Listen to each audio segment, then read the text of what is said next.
দেখো বন্ধুরা, আজকে আমি বানাবো পালং শাক দিয়ে ডাল। তার জন্য আমি ডালটাকে প্রেসার কুকারে সিদ্ধ করে নেব।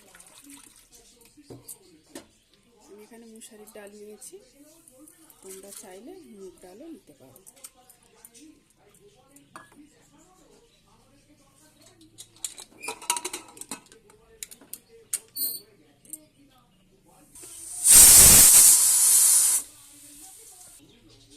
এবার দিয়ে দেবো কড়াইতে তেল,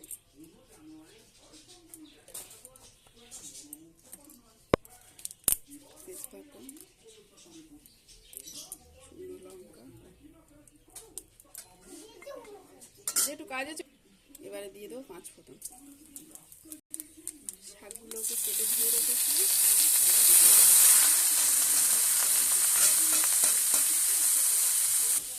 দিয়ে দেবো লবণ, হলুদ।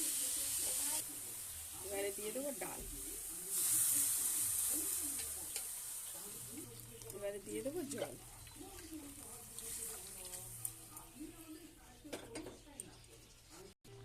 দিয়ে দেবো একটু চিনি,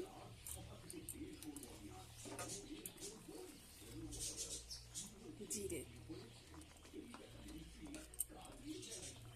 এটা হয়ে গেছে, এবার এটাকে নামিয়ে নেব।